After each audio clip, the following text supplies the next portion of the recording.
française est majoritairement constituée par de petites exploitations familiales très diversifiées, tant par les productions que les modes de valorisation des produits. Multifonctionnelle, la petite agriculture familiale rend de nombreux services. Elle permet une certaine autonomie alimentaire des ménages ruraux et contribue de façon non négligeable à l'approvisionnement du marché intérieur. Gardienne de savoir et de savoir-faire locaux, elle participe à l'organisation et l'entretien des paysages et au maintien des cultures et des traditions. Très flexible économiquement, elle occupe des espaces difficiles et est garante de l'adaptation des agriculteurs des Antilles. Une adaptation essentielle pour la survie du secteur au regard des situations pour le moins particulières. La crise sociale dans les régions d'outre-mer en 2009 qui a perturbé l'approvisionnement en produits importés. Les menaces sur les filières traditionnelles, canne à sucre, fin des quotas sucriers en 2017, et bananes, cercosporiose, arrêt de l'épandage aérien, ont mis en évidence la nécessité de trouver des alternatives pour le développement agricole et d'orienter les aides vers la petite agriculture familiale tournée vers les productions locales et la satisfaction du marché intérieur. Les agriculteurs sont donc confrontés à des réalités qui nécessitent une mobilisation générale et coordonnée des acteurs du secteur. Ils interpellent aujourd'hui les partenaires afin qu'ils trouvent les meilleures solutions pour le développement de cette petite agriculture familiale. Je m'appelle Jean-Claude Coyantor, agriculteur, installé en 1988 sur 7 hectares au Pont-du-Riz. Bon, j'avais même pas 7 hectares. Et maintenant, j'ai 22 hectares. Mon exploitation est morcelée. 6 parcelles différentes. Ma culture principale est la canne. Ensuite, il y a l'élevage. J'ai 7 hectares de pâturage, une quarantaine de têtes de bovins. Troisième culture, la diversification. Je fais un peu de tout. Tout ce qui est légumes. Et en vivrier, je fais un petit peu de patates douces, de la banane plantain et des ignames. Il y a autre chose, mais en très petite quantité. Mon exploitation est une exploitation familiale. Hein. Il y a ma femme et moi.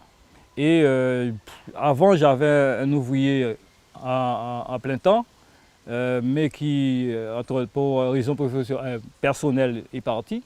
Là, je prends de temps en temps un ouvrier pour m'aider.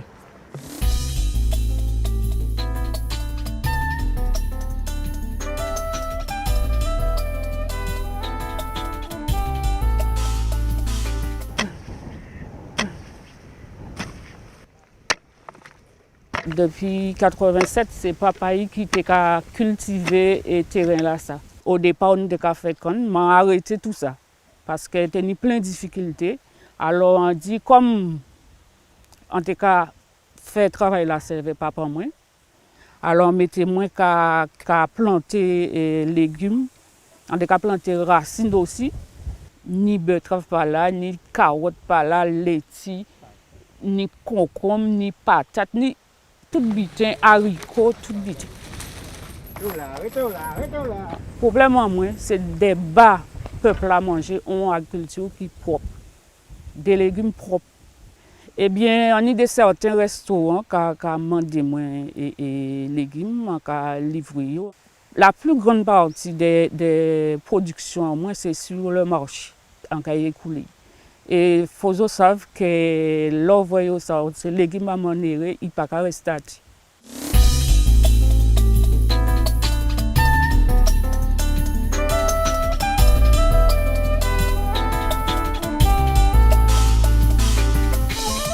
Je suis Alex Ferrand. J'habite le 1146 à la Motte, c'est le restaurant Le Mango. Tout le monde connaît parce qu'avant je fonctionnais. Je fonctionnais d'une façon naturelle avec les touristes. C'est-à-dire que je charmais les touristes. Où je suis là, j'ai été pratiquement né. Et mon père avait déjà l'exploitation. De sorte que, comme ma mère était aussi dans l'agriculture, quand on quittait la maison le matin, on venait sur l'exploitation jusqu'au soir. Mon père, j'ai toujours adoré son travail. J'ai voulu être agriculteur. Moi, je développe l'IAM Goskaï. Pourquoi je tiens l'IAM Goskaï? parce que l'IAM Goskaï, pour moi, c'est le meilleur IAM. J'ai travaillé avec mon fils. La débroussailleuse, c'est lui. On dirait qu'il a pris la barre comme j'avais pris avec mon père, qui m'avait accepté comme le successeur. Et moi, je l'accepte comme successeur parce que je tiens à lui transmettre naturellement ce que mon père m'a transmis.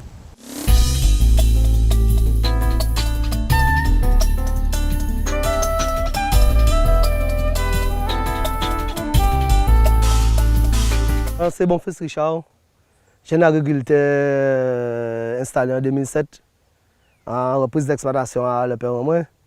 Installé sur une exploitation de 5 hectares 74. Aujourd'hui, je joue en fin de demande d'extension, d'agrandissement, qui est en cours. Si on passe à 5 hectares, pas très loin, on a dit que là, on peut plus entrer vraiment dans le domaine de diversification. Là. Moi, je peux faire ces rotations de parcelles là, j'en vais conver. C'est une exploitation qui est en canne. On a décidé de changer ça depuis 2007.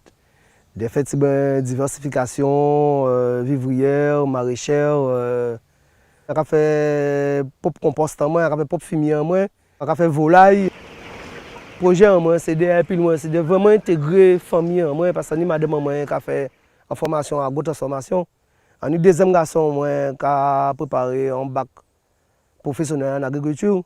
On a eu premier garçon qui a commencé moi là ça en formation agricole pour une brevet professionnel en agriculture. Donc l'objectif c'est d'intégrer toute la famille en moins dans l'agriculture. On est salarié, je dis c'est ça le métier qu'on fait, c'est l'agriculture.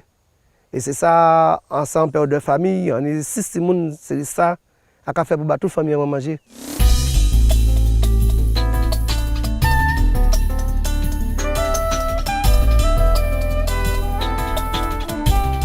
Je suis Madame Athalis Néel Yvel.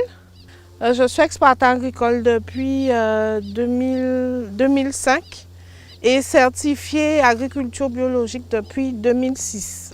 Mon exploitation est morcelée sur 3 communes, Abim, Mornalo et Moule. Je fais du maraîchage et maintenant je me suis un peu diversifiée en faisant un petit peu d'agro-transformation. Donc je fais beaucoup de patates camanioc, igname pour faire les farines, pollo. Et pour travailler l'agro-transformation, de la groseille, les fruits pour faire les confitures. Et puis beaucoup de légumes, giromont, concombre 50 hommes, gourdes. Je n'aurais pas pu exister sans l'aide de ma maman qui fait tout le travail d'amont, c'est-à-dire le compostage, l'atelier naissance, à savoir tout ce qui est semis, sauvegarde de semences. À part ma maman, il y a mon mari qui est là tous les jours. C'est lui qui s'occupe de tout ce qui est facturation, chiffres, etc. Et tout ce qui est poste d'emballage, des pains, des galettes de manioc et de fruits à pain tous les soirs. Il se tape ce travail-là.